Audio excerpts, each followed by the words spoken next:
Fue una tarde en el estudio de mi amigo Carlos Balea. Como todos sabéis, el año pasado se estrenó su película Amargura, con textos de Carlos Colón y la impresionante voz de García Barbeito.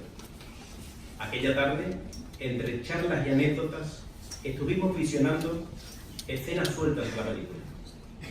En un momento determinado, Carlos puso en reproducción una escena concreta de la película y la profunda voz de Barbeito me sobrecogía en ese momento recitando una de las lamentaciones de Jeremías. Oh vosotros, los que atravesáis el camino, mirad y ved si hay un dolor semejante al mío. Aquella lamentación del profeta se oía sobre una imagen de mi Virgen de la Amargura, como si fuese la propia María la que nos lo decía. Fue en ese preciso momento en el que me di cuenta que estaba ante el germen de la idea, el hilo del que tirar para construir mi cartel, representar el dolor de María, la amargura de una madre que acaba de perder a su hijo. Hablamos siempre de la pasión de Cristo, conmemoramos en la Semana Santa su sufrimiento, pero ¿acaso no sufrió María aún más y durante más tiempo que su hijo? Empezó a sufrir antes de su nacimiento, desde la Anunciación, desde la huida de Egipto, y continuó sufriendo tras la muerte de este una amargura que fue increciendo durante 33 años y que llegó a su clímax de dolor cuando a aquella mujer le entregan el cuerpo muerto de su hijo. Continuando mi búsqueda, de una película pasé a otra, La Pasión. En ella se ve muy bien ese sufrimiento de María, un sufrimiento sin extravagancias, sin lágrimas, casi en silencio, pero sobrecogedor. Hay una escena que destacaría entre todas. María, tras recibir el cuerpo inerte de su hijo, lo besa y, dejando de mirar su rostro, eleva su mirada y nos mira directamente a nosotros. Es una escena muda, sin diálogo. Al contemplarla, me vino a la cabeza aquel lamento de Jeremías que había escuchado en la película Amargura y probé entonces a unir esta escena con el recitado de Barbeito. Y ocurrió lo que van a ver a continuación.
Vosotros todos, los que atravesáis el camino, mirad y ved si hay un dolor semejante al mío.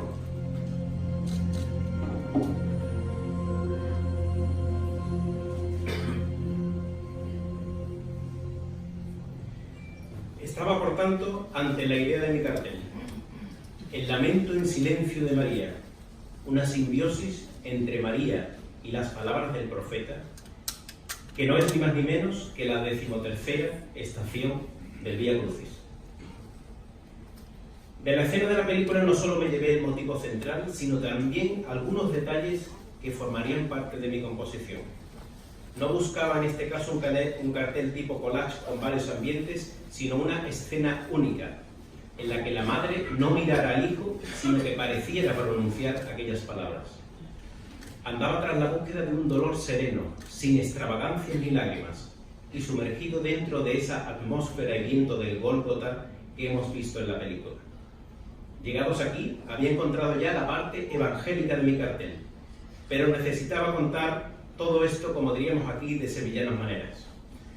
Por lo tanto, empecé a buscar elementos por mi ciudad y en esa búsqueda di con esto. Todos lo hemos visto en la catedral. Es el descendimiento de la cruz de Pedro de Campaña. Prácticamente la misma escena de la película, pero ya con una cierta cercanía a Sevilla. No obstante, aún la composición no me respiraba suficiente sevillanía, pero mágicamente, al igual que anteriormente una película me llevó a otra, la historia de este cuadro desembocaría en otro a través de esta curiosa anécdota. Se cuenta que Murillo solía acudir frecuentemente a ver esta pintura y permanecía largas horas contemplándola. Tanto es así que en una ocasión el sacristán le preguntó que por qué permanecía allí tanto tiempo mirando aquel cuadro, a lo que Murillo respondió: estoy esperando a que acaben de bajar de la cruz a este divino señor. Y como no lo bajaban, Murillo tuvo que hacerlo con sus propios pinceles en esta pintura, La Piedad, que se encuentra en nuestro Museo de Bellas Artes. Y aquí sí se respira sevillanía, porque ¿hay algo en el mundo del arte más sevillano que Murillo? Con este hallazgo conseguía ya la sevillanía que buscaba para mi composición. Por lo tanto, tenía ya la parte evangélica y la parte sevillana de mi cartel. Faltaba ahora dotar a todos estos elementos de un significado y esencia cofrades. Continuando la búsqueda, encontré en un artículo de un boletín de la Quinta Angustia este curioso estudio en el que se analizaba la innegable similitud entre la dolorosa murillesca del cuadro anterior y la que talló Vicente Rodríguez Caso. Se apunta en él la posibilidad de que la inspiración del escultor viniera de ese cuadro. Curiosamente, la semana pasada, en un artículo de la revista Pasión en Sevilla, también Javier Macías volvía a analizar esta posible inspiración. La Virgen de la Quinta Angustia es una dolorosa que mira hacia arriba, con un dolor sin extravagancias, sin lágrimas, exactamente lo que yo buscaba. Además, era una imagen que, sin ser de la época del resto de sus figuras del paso, se integraba perfectamente en su grupo escultórico romanesco. Lo mismo ocurría con la idea de mi cartel. Con cada hallazgo, los elementos a incorporar iban aumentando. Mirada elevada al cielo, iluminación cenital, dolorosa sentada, manos extendidas, vestimentas originales de época sin aditamentos y Cristo muerto sobre un sudario preparado para embalsamarlo. Me centré entonces en el tema del sudario. Nada hay más preciado para un cofrade que su túnica. Una prenda que duerme todo el año en un mantillo, esperando que nuestras madres la bajen en Cuaresma para prepararla y nos vistan con ella año tras año para realizar nuestra ansiada estación de penitencia. Pero bien sabéis que este no es el único significado que tiene nuestra túnica. El hábito de nazareno es también la prenda con la que se amortaja a un hermano cuando fallece para realizar la estación de penitencia definitiva. Por lo tanto, ¿qué mejor símbolo del sudario que nuestra propia túnica? Como homenaje al centenario de la composición de la Marcha Amarguras en este 2019, la túnica elegida para este cometido sería la de mi hermandad. Ya con la Virgen de la Quinta Angustia en mi cabeza, me dispuse a crear una estructura en la que la Virgen apareciese sentada. Necesitaba crear un cartel en el que todos los elementos resultasen creíbles, que las telas cayeran de forma natural, que la luz que bañase a los elementos no fuera aproximada o interpretada, sino la luz real. Por lo tanto, debía construir físicamente la escena en la que, sobre el cuerpo de la Virgen, reposara a modo de sudario una túnica de la amargura. Vemos aquí el momento de montar la escena. Perdón por mis tintas.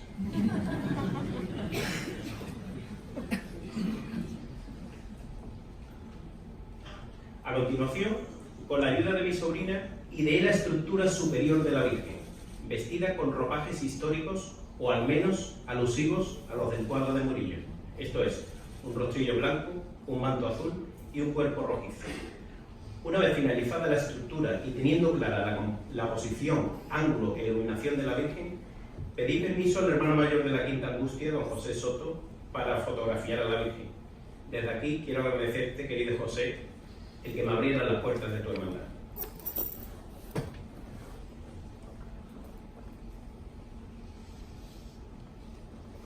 Este fue uno de los momentos impagables que me ha dado este cartel. El poder estar allí subido fue como presenciar en primera persona la escena de la bajada de Cristo, una de las experiencias más intensas de mi vida cofrade.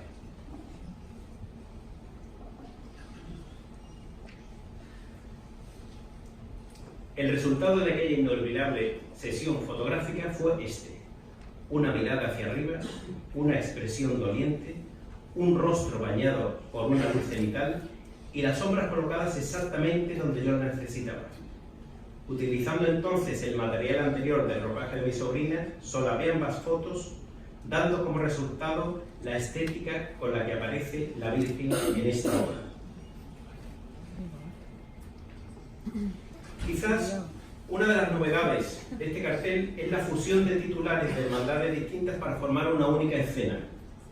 La intención de ello ha sido para poder hablar pictóricamente de algo que en la mayoría de los casos existe y en la minoría de ellos debería de existir: la concordia y buenas relaciones entre hermandades. Muchos ejemplos de estas buenas relaciones hay en nuestra Semana Santa. El más conocido sería quizás el del Gran Poder de la Macarena con su famosa venia, pero cada Semana Santa somos espectadores de esas señales de respeto y cariño entre hermandades.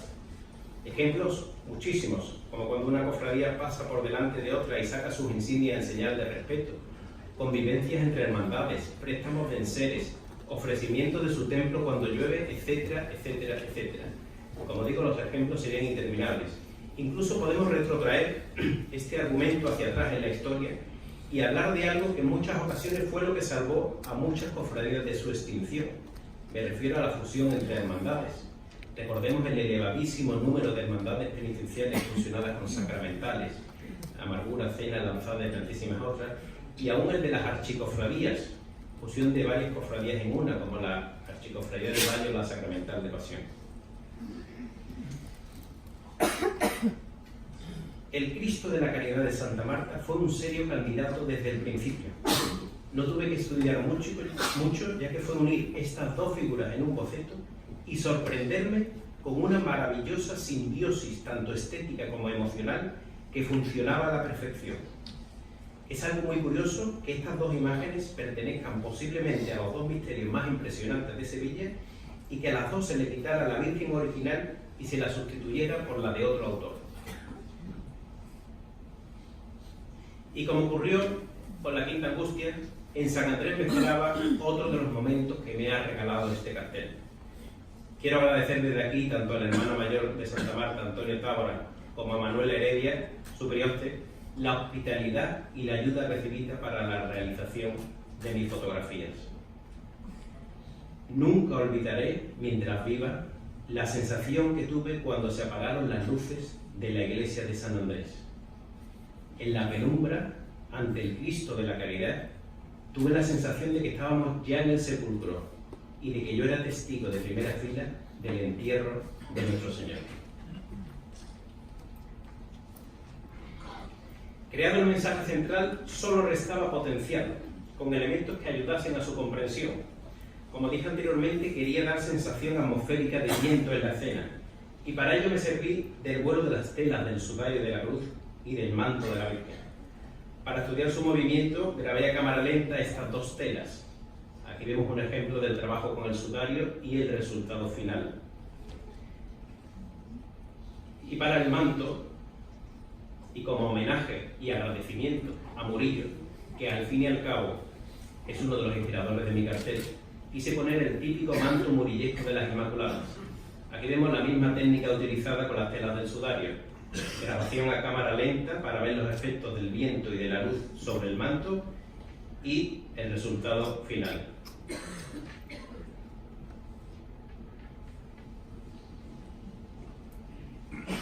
Era el momento de añadir mi parte personal a la obra.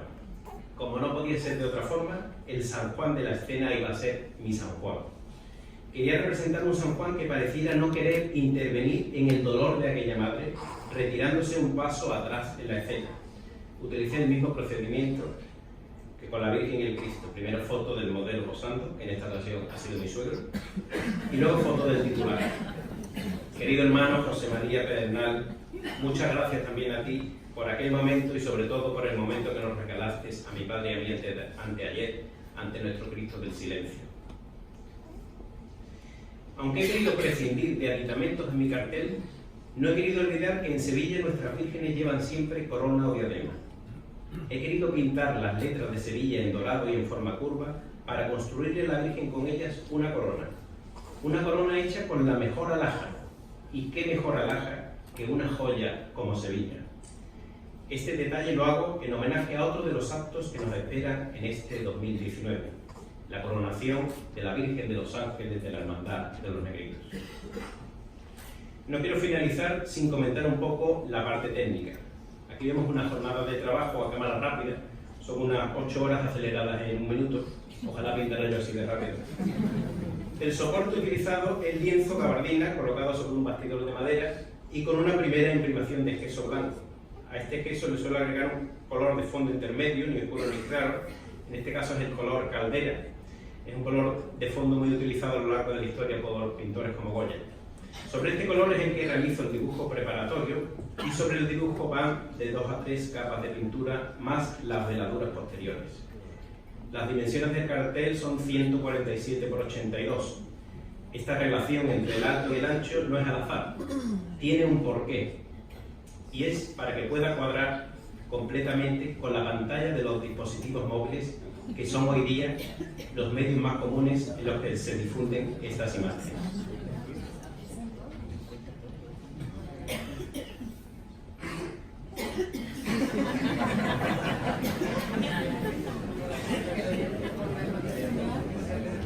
He utilizado para el cartel la composición en diagonal, una diagonal que comienza en la escalera, pasa por las cabezas de las 3 figuras, el brazo la continúa para terminar en la parte inferior, que es con la que termino mi intervención. Me gustaría que miraran un momento al cuadro para mencionar la curiosa atracción que tiene el rostro de la Virgen en esta obra. La mirada del espectador se va directamente a ella, aun teniendo pintado delante un cuerpo completo con toda su anatomía. Los que conocen mi producción pictórica saben que soy ante todo un pintor historicista y como ya sospechó algún que otro periodista, también la historia estaría presente en mi cartel. En esta ocasión he querido representar algo nunca antes pintado en un cartel de la Semana Santa, el germen de la Semana Santa de Sevilla. Aquí en estas antiguas pinturas vemos a los antiguos disciplinantes haciendo su penitencia al templete de la Cruz del Carmen. En mi pintura, la mano de Cristo parece señalar el lugar y la época donde empezó todo, donde se fraguó la Semana Santa de Sevilla. Vemos en la lejanía del tiempo un cortejo de disciplinantes camino del templete de la Cruz del Campo, un camino que se iniciaba en la casa de Pilatos y terminaba en este lugar. Los disciplinantes portan la cruz de las toallas, símbolo de aquella época y que custodia, como sabéis, la hermandad de los negritos. Y como conclusión compositiva, la frase que inspiró la composición de mi cartel se cierra ahora completando el mensaje. Al ver en la lejanía aquellos disciplinantes caminando, el lema de mi cartel vuelve a hacerse realidad. Oh vosotros que atravesáis el camino. Y finalizo mi intervención con perdón y gracias. Perdón a mi familia y sobre todo a mi mujer y a mis padres por tanto tiempo robado y tantas ausencias estas navidades en las que apenas me habéis visto debido a la carga de trabajo. Y también gracias por vuestra comprensión. Gracias, querido Pepillo Gutiérrez. Es una satisfacción recibir de ti este maravilloso testigo. Gracias también a Antonio Galloso y a Juan Miguel Martín Mena por su ayuda siempre incondicional. Gracias a mis amigos pintores que hoy me arropan y que se alegran siempre de mis éxitos como yo de los suyos. Gracias también al Consejo, a este y al anterior, por haber hecho realidad el sueño de mi vida y hacer posible que los apellidos de mi familia formen ya parte de la historia de la Semana Santa. Pepillo, esta frase te la he robado el año pasado. Gracias también a los profesionales de los medios de comunicación presentes aquí hoy por el gran trabajo que hacéis. También gracias a mis amigos de la infancia, con los que descubrí de pequeño la Semana Santa. Jero, Luis, Manolo, Javi, gracias por hacer posible. Y mirando al cielo, gracias Manolo Lozano. Cómo me hubiera gustado que te hubieses esperado un añito más para verte aquí sentado. pero sobre todo gracias a la persona que ha hecho posible que yo haya terminado este cartel a tiempo. Una artista completa con la que comparto mi vida y de la que aprendo cada día. Irene, nada de esto hubiera sido posible sin ti. Han sido 3 meses para sacar adelante 4 pinturas y una hija que prácticamente nos acaba de llegar y que hoy está viviendo el primer acto cofrade de su vida. Este cartel no es solo mío, es tuyo también. En él está tu ayuda diaria, tus ánimos, tus críticas siempre constructivas que me ayudan a evolucionar, tu paciencia, tu cariño, tu comprensión. Por lo tanto, y lo sabes porque está escrito detrás, este cartel va dedicado a ti.